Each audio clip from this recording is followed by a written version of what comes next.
Iya pemirsa, Anda menyaksikan Apa Kabar Indonesia Malam. Seperti yang Anda saksikan tadi bahwa update terbaru mengenai kasus pemukulan terhadap karyawati sebuah toko roti oleh anak dari toko roti ini memang sudah memasuki babak baru. Kita tahu betul ada klaim dari pihak keluarga yang mengatakan bahwa pelaku dalam ini adalah tersangka mengalami gangguan kejiwaan. Benarkah hal ini? Kita simak dulu tayangan berikut ini.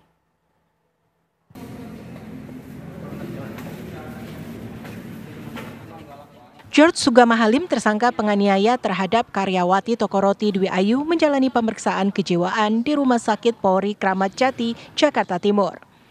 Pemeriksaan kejiwaan ini diperlukan untuk membuktikan pernyataan keluarga yang menyebut George Sugama Halim ada masalah kejiwaan. Kapolres Metro Jakarta Timur Kombes Pol Nicholas Ari Lilipal menyatakan aparat kepolisian tidak bisa menerima hanya berdasarkan keterangan keluarga atau tanpa ada surat dari rumah sakit bila tersangka mengalami gangguan kejiwaan. Dari keluarga ataupun dari pihak pengacara bahwa yang bersangkutan seperti yang disampaikan di media ya. Tapi untuk membuktikan itu kan harus ada keterangan ahli psikiatri. Jadi sampai saat ini belum ada bukti ataupun keterangan tambahan dari pihak keluarga ataupun dari tersangka sendiri ataupun dari pengacara. Sementara itu, Ayu selaku korban mengatakan selama ini ia mengenal George sebagai orang normal pada umumnya. Namun menurutnya George memang kerap marah. Terkait kondisi kejiwaan George, Ketua Komisi 3 DPR RI Habibur Rahman meminta hal itu untuk tidak dijadikan alasan bahwa tersangka terbebas pertanggungjawaban pidana atas perbuatannya. Lantas, benarkah klaim keluarga ada gangguan jiwa? Lalu, bagaimana penegakan hukum bila tersangka mengalami gangguan kejiwaan?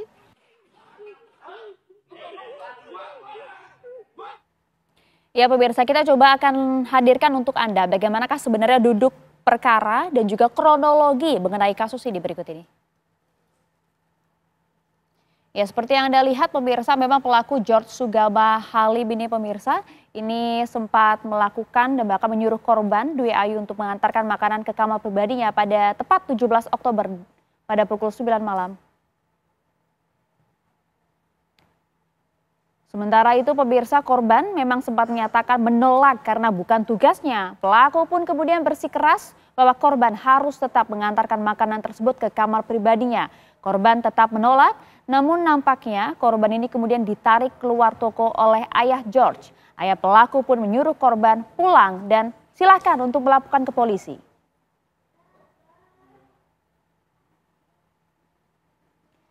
Saat sudah di luar toko, pemirsa, tas dan juga dompet milik korban Dwi Ayu ini masih tertinggal di dalam toko. Korban pun kemudian kembali ke dalam, di mana pelaku pun kembali melempar korban dengan bangku. Ini yang kemudian menjadi pertanyaan besar, mengapa kemudian pelaku begitu marah hingga melempar kursi, di mana korban kemudian kabur ke ruangan tempat oven. Pelaku pun kembali melemparkan loyang ke arah korban yang mengakibatkan beberapa luka, termasuk luka sobek di bagian kepala. Pelaku pun di dalam toko kemudian langsung kabur dari toko tersebut.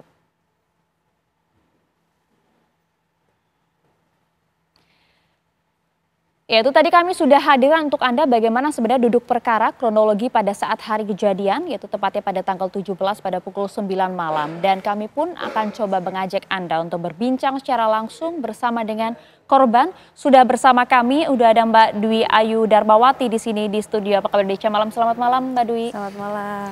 Kabar sehat hari ini? Alhamdulillah sehat. Terima kasih ya sudah berkenan hadir di studio Apa Kabar Indonesia Malam di TV One.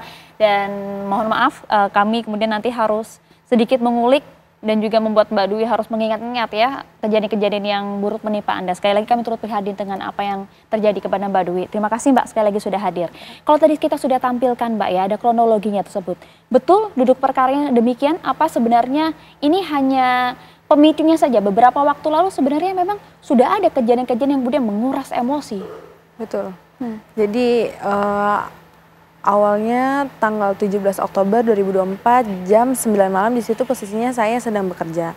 Nah si pelaku ini dari luar toko datang dan masuk dan duduk di dalam toko. si pelaku ini mesen makanan online. Setelah abangnya datang, si pelaku ini nyuruh saya untuk mengantarkan makanannya ke dalam kamar pribadinya. Tapi di situ saya menolak karena menurut saya itu bukan tugas saya. Ada lain hal juga, dari sebelum kejadian ini si pelaku ini pernah ngelempar saya pakai tempat isolasi. Dan itu mengenai kaki saya. Itu alasannya kenapa Mbak kalau untuk itu Mbak? Tidak memotongkan roti expired. Nah setelah itu si pelaku ini ngelempar saya pakai beja, tapi untungnya di situ nggak kena saya. Nah di situ juga dia ngomong, lu nih miskin, babu, terus orang miskin kayak lu mana bisa masukin gue ke penjara, gue nih kebal hukum. Sempat ada kata-kata itu Iya Mbak? betul. Di situ saya dan teman-teman saya mau resign, tapi ditahan oleh adanya si pelaku. Akhirnya kita bikin perjanjian kalau kita tuh nggak mau nganter makanan lagi ke kamar pribadinya. Oh artinya ini sebenarnya sudah berkali-kali terjadi, diminta oleh pelaku ini terhadap Mbak Dwi saja atau juga ke beberapa teman lain Mbak? Ke karyawan yang lain juga. Oh oke. Akhirnya udah setelah perjanjian kita kerja seperti biasa. Akhirnya nih klimaksnya di tanggal 17 Oktober ini. Kan tadi saya menolak. Setelah saya menolak terus, akhirnya si pelaku ini marah. Mungkin karena keinginannya tidak dipenuhi. Akhirnya si pelaku ini ngelempar saya pakai patung, pakai bangku, terus mesin edisi juga. Akhirnya kan si orang tua si pelaku ini narik saya keluar untuk lapor polisi dan pulang karena di situ HP sama tas saya masih ketinggalan di dalam. Akhirnya saya ngambil lagi, masuk lagi dan mau ngambil. Tapi si pelaku ini malah ngelempar saya pakai loyang, iya pakai barang-barang lagi. Akhirnya saya kabur ke tempat yang banyak oven. Di situ saya nggak bisa kemana-mana. Akhirnya dia ngelemparin saya lagi dan endingnya saya dilempar pakai loyang. Kena kepala sini dan berdarah. Tadi luka. Dan kalau kita lihat tadi di tayangan sebelumnya juga sempat ada beberapa luka lebam, betul Mbak? Betul. Itu di seluruh sini tuh ada, sini juga di pinggang. Dan ini tidak dialami oleh Mbak Dwi saja ternyata ya?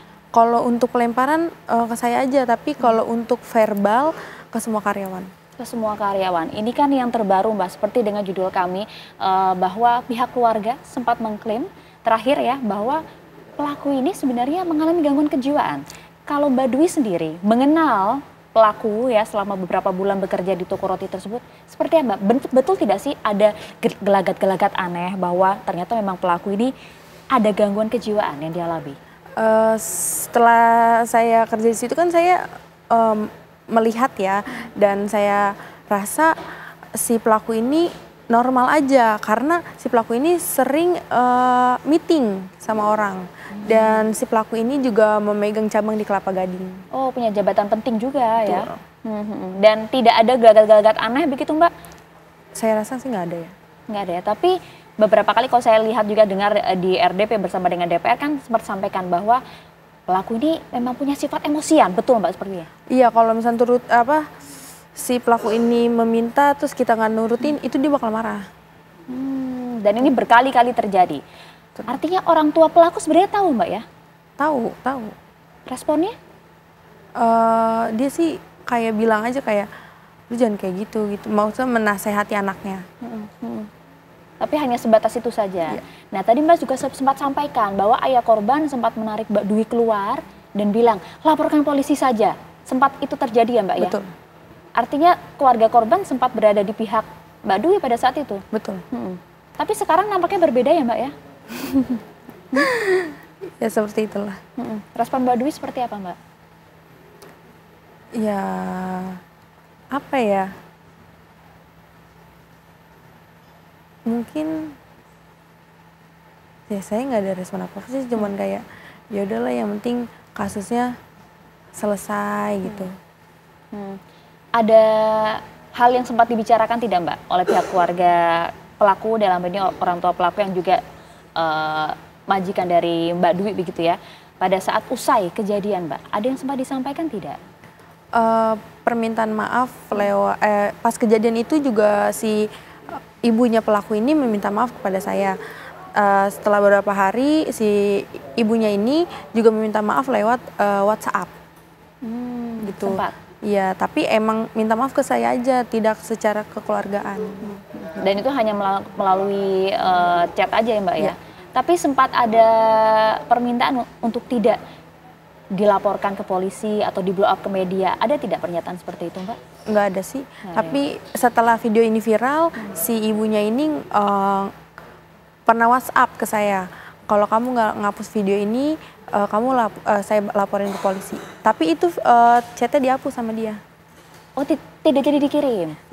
Iya, tapi udah saya screenshot untungnya. Oh kapan itu terjadi Mbak? Belum lama ini. Setelah proses dari DPR itu? Sebelum. Oh sebelum? Sebelum setelah si pelaku viral begitu ya? Pokoknya viral, besoknya ibunya ngomong gitu. Oh setelah itu ada telepon-telepon lagi atau seperti apa? Enggak ada. Tidak ada hingga saat ini ya Mbak ya? Betul. Belum ada kemudian pertemuan antar keluarga begitu? Belum ada. Oke, baik. Nah kalau kemudian tadi Mbak sampaikan begitu ya bahwa sebenarnya memang pelaku ini nampak emosional sekali. Tapi kalau kemudian ada klaim dari keluarga, ada gangguan kejiwaan yang dialami pelaku. Nah menurut Mbak sendiri seperti apa Mbak? Ya mungkin dibuktikan aja kalau emang ada. Dan itu kan pasti kan saya sih terserah ininya ya prosesnya kayak gimana, hukumannya kayak gimana, itu saya ngikut aja.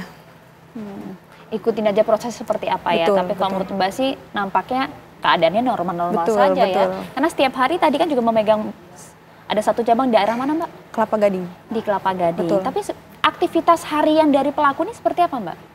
Ya bangun tidur ke toko Kelapa Gading gitu sih setiap harinya. Dan meeting gitu. Full juga sampai malam berada di sana memantau para karyawan? Kadang sampai malam, kadang sampai sore, gitu. Tergantung. Rapat-rapat ini juga terkait dengan cabang tersebut ya Mbak, soal toko roti ini ya? Betul. Oh, ada peranan juga dia di sana ternyata. Nah, tapi memang sifat emosionalnya itu bahkan berdampak kepada beberapa karyawan. Ada beberapa karyawan mungkin Mbak yang juga sempat misalnya komplain gitu, protes kepada pemilik toko bahwa pelaku ini suka loh kemudian membuat kita emosi, bahkan juga melemparkan kata-kata kasar kepada beberapa karyawan. Nggak ada yang Sempat disampaikan nggak itu ke pemilik toko? Kayaknya nggak ada ya, mungkin karena kayak males mungkin Nggak ngomongnya enak hati iya jadinya gitu. ya? Oh, Apalagi kan oke. itu anaknya kan, kita masa ngomong kayak gitu gimana gitu. Dan yang ramai juga di media sosial adalah usai viralnya kasus ini menjadi perhatian publik begitu Mbak Dwi. Berapa netizen kemudian mengklaim bahkan juga membuat petisi untuk tidak mendatangi toko roti tersebut. Mbak Dwi juga sempat memberikan pernyataan terkait dengan hal ini. Dijawabnya nanti boleh ya Mbak ya. Kita lanjut lagi usai jeda berikut ini. Tetaplah bersama kami di Apa Kabar Indonesia Malam.